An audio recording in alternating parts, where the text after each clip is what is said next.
The steel claws of her manicured nails scraped against the pristine paint, like a beast marking its territory. "This is my neighborhood," she growled, eyes wild with entitlement. I watched in horror, frozen, as this HOA tyrant destroyed my most prized possession, right in my own driveway. But I refused to be her victim. This was war. It was supposed to be a quiet Sunday afternoon. I'd just gotten home from a long shift at the hospital, exhausted but happy to be in the comfort of my own house. As I pulled into the driveway, I noticed my next-door neighbor, Karen, glaring at me from her front porch. We'd never seen eye to eye, especially when it came to the HOA's endless list of petty rules. "Your car is 2 inches over the line," she shrieked, storming towards me. "You're violating neighborhood parking guidelines." I stepped out, hands raised defensively. "Karen, please. I just got home from work. Can we discuss this calmly?" "Discuss?" she scoffed. "There's nothing to discuss. You're ruining the aesthetic of our pristine community." With that, she lunged forward, her long, sharp nails scratching the pristine paint of my beloved Mustang. I watched in stunned silence as she continued her relentless assault, cackling maniacally. "Stop! What are you doing?" I yelled, rushing to pull her off. But she was like a rabid animal, consumed by her own twisted sense of neighborhood superiority. Neighbors began to peek out their windows, murmuring in shock. Karen's husband, a meek man who always seemed to cower in her shadow, tentatively approached. "Honey, please," he pleaded. "You're making a scene."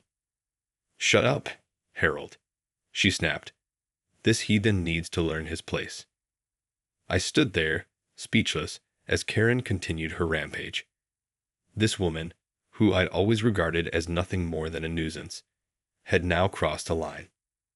No one messed with my car, especially not in my own driveway. Fuming, I pulled out my phone and dialed 911. "Yes, hello. I need the police. My neighbor is vandalizing my vehicle, and I need assistance immediately." Karen froze, her eyes widening in panic. "What are you doing?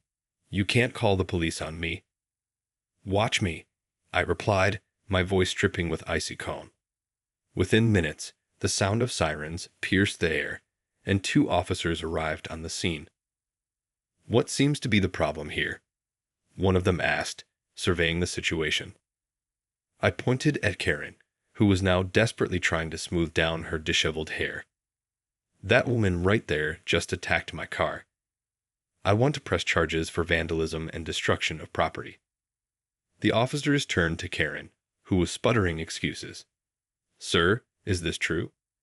Did you intentionally damage this man's vehicle?" She opened and closed her mouth like a fish out of water, realizing there was no way out of this.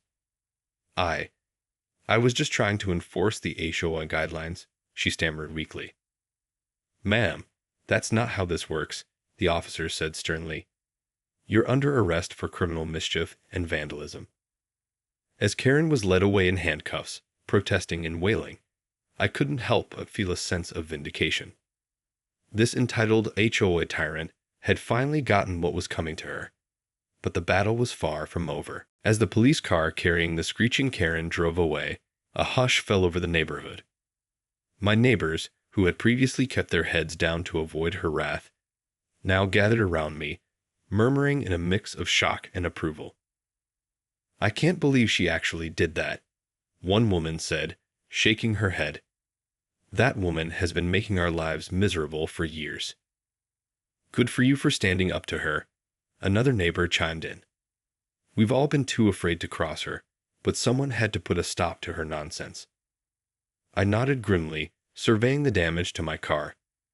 The deep scratches on the paint were a painful sight, but at least I had a sense of justice. Karen had finally gone too far, and she was going to face the consequences. The next day, I received a call from the police station. "Mr. Thompson, we've got Karen Wilkins here, and she's requesting to speak with you. Would you be willing to come down to the station?" I hesitated for a moment, then agreed. As I walked into the station, I found Karen sitting in a small interrogation room, her makeup smeared and her hair disheveled. She looked absolutely miserable. "What do you want, Karen?" I asked, crossing my arms. She fidgeted nervously, avoiding my gaze. I wanted to apologize for what I did to your car. It was wrong of me, and I shouldn't have let my anger get the best of me." I raised an eyebrow, slightly taken aback by her uncharacteristic humility. "Why the sudden change of heart? You've been terrorizing this neighborhood for years." I know," she sighed, wringing her hands. "But this time, I took things too far. I could lose my job, my home, everything. And it's all because I let my need for control consume me." I studied her for a moment, trying to gauge the sincerity of her words. Karen had always been a force to be reckoned with, unwilling to back down or admit defeat. "So what are you asking me to do?" I finally inquired. I'm begging you not to press charges," she said, her voice trembling. "If I have a criminal record, I'll never be able to work in my field again. Please, I'm willing to do anything to make this right." I felt a twinge of satisfaction at her desperation, but a part of me also couldn't help but pity her. This woman, so consumed by her own perceived power, had now fallen from grace in the most spectacular fashion. "All right, Karen," I said after a long pause. "I'll consider dropping the charges, but only if you agree to some conditions." Her eyes widened with a glimmer of hope. "Anything, I'll do anything." I leaned forward, my expression hardening. "First, you're going to issue a public apology to the entire neighborhood. And second, you're going to resign from the HOA and stay far away from any future neighborhood meetings or events." Karen opened her mouth to protest, then quickly closed it, realizing she had no choice. Okay, I'll do it. Just please, don't ruin my life over this." I nodded, satisfied with the deal. As I turned to leave, I couldn't help but feel a small twinge of pity for the once mighty HOA tyrant.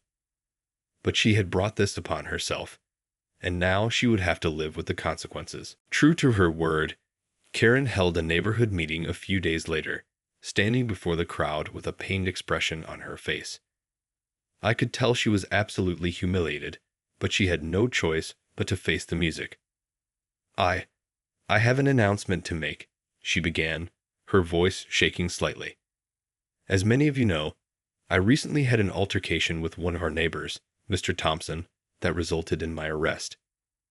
The crowd erupted in murmurs, and I could see a few satisfied smirks directed my way. Karen held up her hand, silencing them. "I'd want to take this opportunity to publicly apologize for my actions. What I did was wrong, and it was an abuse of my position on the HOA. I let my own personal agenda cloud my judgment, and I ended up harming someone else's property in the process." She paused, taking a deep breath before continuing. "Effective immediately, I am resigning from the HOA. I will no longer be involved in any neighborhood affairs or events. I hope that, in time, I can regain your trust and respect, but I understand if that is a tall order." With that, Karen stepped down, her shoulders slumped in defeat. The crowd erupted into applause, and I couldn't help but feel a sense of vindication. This tyrant had finally been brought down a peg, and the neighborhood could finally breathe a collective sigh of relief. As the meeting broke up, several of my neighbors approached me, offering their gratitude and support. "Thank you for standing up to her," one woman said, a warm smile on her face. "We've all been too afraid to challenge her, but you showed us that it's possible." I shrugged, a little uncomfortable with the attention. I just did what I had to do. No one should have to put up with that kind of bullying in their own home. Another neighbor, an older gentleman who had always kept to himself, clapped me on the back. "You're a good man, son. I'm glad someone finally put that woman in her place." I nodded, appreciating the sentiments, but a part of me couldn't help but feel a twinge of unease. While I was glad to have brought an end to Karen's reign of terror, I knew that the battle was far from over. This woman was not one to go down without a fight, and I had a feeling that she was already plotting her next move. As I made my way back home, I couldn't shake the nagging feeling that this was just the calm before the storm. Karen had lost her power and influence in the neighborhood, and I had a sneaking suspicion that she wasn't going to take that lying down. Over the next few weeks, the neighborhood seemed to breathe a collective sigh of relief. Without Karen's constant meddling and nitpicking, people were finally able to enjoy their homes and yards without fear of retribution. The once tense atmosphere had been replaced by a newfound sense of community and camaraderie. I, on the other hand, couldn't shake the feeling that something was off. Karen had been uncharacteristically quiet since her public apology and resignation from the HOA. Part of me expected her to come storming back, ready to reclaim her self-appointed position as the neighborhood's dictator. But so far, she had remained suspiciously absent. One evening, as I was grilling burgers in my backyard, my neighbor Harold approached me, his face etched with concern. "Hey, can I talk to you for a minute?" he asked, nervously glancing around. "Sure, what's up?" I replied, setting down the spatula and giving him my full attention. Harold hesitated, then leaned in closer. It's about Karen. I'm worried she's up to something." I felt a trickle of unease run down my spine. "What do you mean? Has she been harassing you again?" He shook his head. "No, not directly. But I've noticed her hanging around the neighborhood a lot more lately, always looking like she's up to something. And she's been making a lot of phone calls, whispering in the corner of the park." I frowned, thinking back to the last few weeks. Now that he mentioned it, I had noticed Karen lurking around the edges of the neighborhood, her piercing gaze fixed on various houses and cars. "Do you have any idea what she might be planning?" I asked, a sense of dread starting to build in the pit of my stomach. Harold shrugged helplessly. "I wish I knew, but you know how she is. She's not going to let this go without a fight. I'm worried she's going to try and get back at you, or the rest of us, for standing up to her." I let out a long sigh, running a hand through my hair.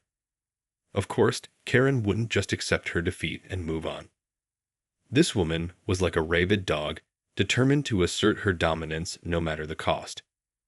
"Thanks for the heads up, Harold," I said, placing a reassuring hand on his shoulder. "I'll keep an eye out, and I'll let the other neighbors know to be on the lookout as well." He nodded gratefully, then turned to head back to his own house. As I watched him go, I couldn't help but feel a sense of unease. Karen was clearly plotting something, and I had a terrible feeling that it was only a matter of time before her next move. I quickly finished up the burgers and headed inside, my mind racing with possibilities. Whatever Karen had in store, I knew I had to be prepared. This battle was far from over, and I was determined to come out on top. The next few days were filled with a palpable tension in the neighborhood. Neighbors kept a watchful eye, exchanging uneasy glances as they spotted Karen lurking around the edges of the community. It was clear that she was up to something, but no one knew exactly what. I, for one, found it increasingly difficult to relax. Every time I heard a strange noise or saw an unfamiliar car parked on the street, my heart would race with apprehension. I couldn't shake the feeling that Karen was waiting for the perfect moment to strike. Then, one evening, the other shoe finally dropped. I was just settling in for a quiet night at home when my doorbell rang. Cautiously, I peered through the peephole and was met with the sight of a uniformed police officer. "Mr. Thompson," the officer said, his expression serious. "I'm afraid I have some bad news. There's been a complaint filed against you by your neighbor, Karen Wilkins." My blood ran cold. "A complaint? What is she accusing me of?" The officer cleared his throat. "She's claiming that you've been harassing her and vandalizing her property. She's requesting a restraining order against you." I stared at him in disbelief, my mind racing. That's ridiculous. I haven't done anything to her. She's the one who attacked my car in my own driveway. "I understand your frustration, sir," the officer said. but the law requires me to investigate the complaint. I'm going to need you to come with me to the station to give a statement." Fuming, I quickly grabbed my jacket and followed the officer out the door. As we walked to the patrol car, I spotted Karen peering out from behind her curtains, a smug expression on her face. It was clear now. This was her retaliation, her attempt to regain the power she had lost. By filing a false complaint and requesting a restraining order, she was trying to paint me as the villain and get me out of the picture. At the station, I gave my side of the story, providing evidence of the previous incident and Karen's erratic behavior. The officers seemed to understand the situation, but they still had to follow protocol and investigate the complaint. "We'll need to interview your neighbor as well," the officer in charge told me. "In the meantime, we'll need you to refrain from any contact with Mrs. Wilkins until this matter is resolved." I clenched my jaw, fighting the urge to protest. This was exactly what Karen wanted, to isolate me and make me the bad guy. But I knew I had to play by the rules if I wanted to come out of this on top. "Fine," I muttered, resigning myself to the situation. "But just know that I'm not going to let her get away with this." As I was escorted back home, I could feel the weight of the situation settling on my shoulders. Karen had upped the ante, and now I was in a fight for my own freedom and reputation.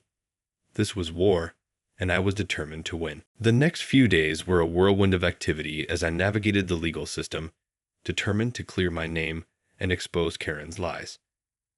I reached out to my neighbors, pleading with them to come forward and testify on my behalf. To my relief, they were more than willing to help, eager to finally put an end to Karen's reign of terror. One by one, my neighbors took the stand, recounting the countless incidents of Karen's harassment and her relentless efforts to control the community. They described the fear and frustration they had felt, living under the constant threat of her wrath. And of course, they corroborated my version of events. How Karen had brazenly attacked my car in my own driveway. As the evidence mounted, Karen's case began to crumble. The judge listened intently, her expression shifting from skepticism to outrage as the full extent of Karen's abuse became clear. "This is a clear-cut case of retaliation and malicious intent," the judge declared, slamming her gavel down. "Mrs. Wilkins, your request for a restraining order is hereby denied. In fact, I'm issuing a restraining order against you, prohibiting you from contacting Mr. Thompson or interfering with his daily life." Karen's face turned an alarming shade of red as she spluttered in protest, but the judge was having none of it. "Furthermore, you are to pay Mr. Thompson the full cost of repairing the damage to his vehicle, as well as any legal fees he has incurred. Failure to comply will result in additional penalties, including potential jail time." As the courtroom erupted in applause, I felt a wave of relief wash over me. Karen's desperate attempt to regain control had backfired spectacularly, and she was now the one facing consequences for her actions. But as I watched the defeated woman being escorted out of the courtroom, I couldn't help but feel a tinge of pity. This was a person who had once wielded so much power, only to have it all stripped away. Now she was left with nothing. No influence, no authority, and a ruined reputation. Still, I knew I couldn't let my guard down. Karen was a cornered animal, and I had a sinking feeling that she wouldn't go down without a fight. This battle might be over, but the war was far from finished. As I left the courthouse, I was greeted by a throng of my relieved neighbors, all eager to congratulate me and share their own stories of Karen's misdeeds. It was a bittersweet moment, a victory, to be sure, but one tempered by the knowledge that the struggle was far from over. In the weeks that followed the court ruling, the neighborhood seemed to breathe a collective sigh of relief.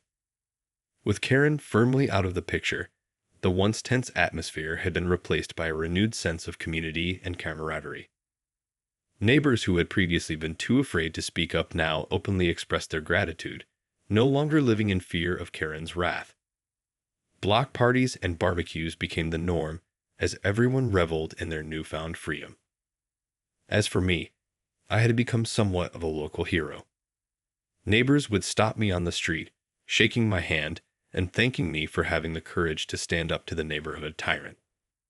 A few even joked that I should run for the HOA president, laughing at the irony. But despite the newfound sense of peace, I couldn't shake the nagging feeling that something was still not right. Karen had been suspiciously quiet since the court ruling, and I couldn't help but wonder what she was plotting behind the scenes. One evening, as I was tending to my garden, I heard a car pull up in front of my house. Glancing up, I felt my heart skip a beat as I recognized the familiar figure striding towards me. It was Karen, her eyes burning with a fierce determination. "What are you doing here?" I demanded, straightening up and wiping the sweat from my brow. "I've come to make you an offer," she said, her voice dripping with barely contained anger. "One you won't be able to refuse."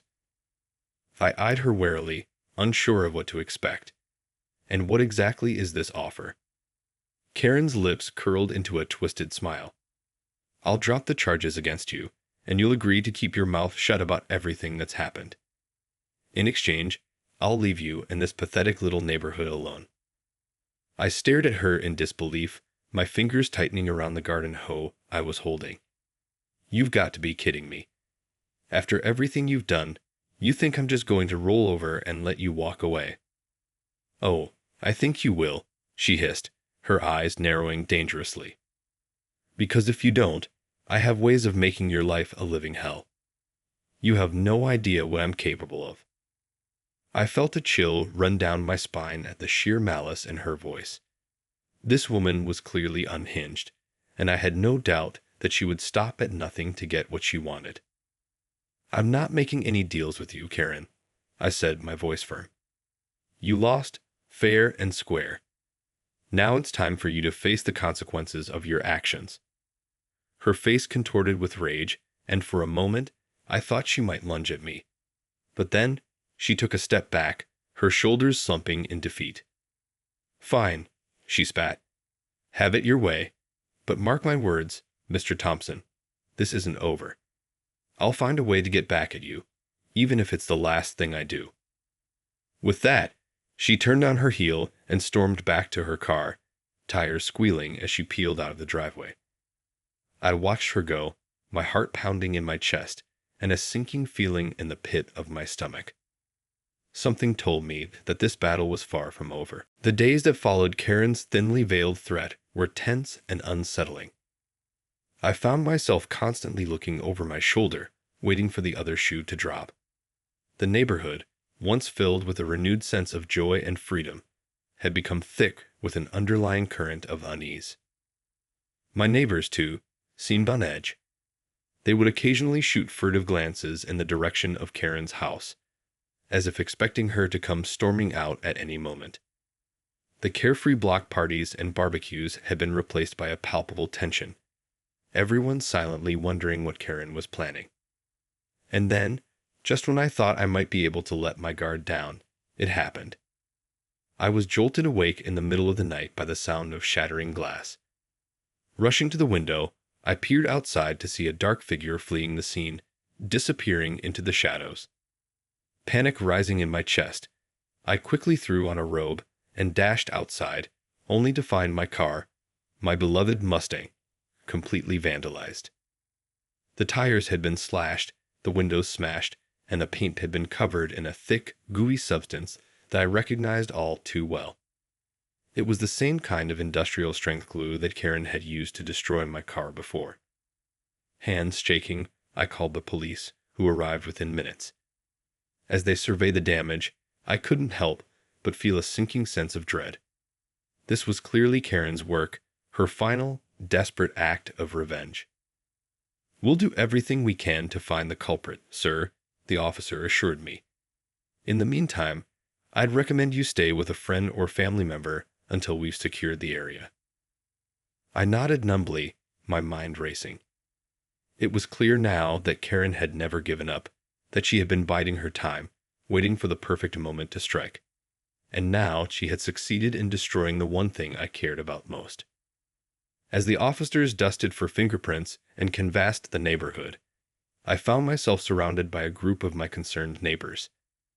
They had heard the commotion and come rushing out, their faces etched with worry. We saw a car speeding away. One of them, an elderly woman named Mrs. Peabody, informed me. I'm sure it was that wretched Karen woman. The nerve of her. The others murmured in agreement, their expressions a mix of sympathy and anger. I could see the determination in their eyes, the desire to finally put an end to Karen's reign of terror. Don't worry, Mr. Thompson, another neighbor, a young man named Idon, said, placing a reassuring hand on my shoulder. We're all in this together. We're not going to let her get away with this. I looked around at the faces of my newfound community, and for the first time in weeks, I felt a glimmer of hope. Maybe, just maybe, we could finally put an end to Karen's twisted vendetta. With a renewed sense of purpose, I vowed to do whatever it took to bring her down for good. This was a fight I was determined to win, no matter the cost. Karen had pushed me too far, and now she was going to pay the price.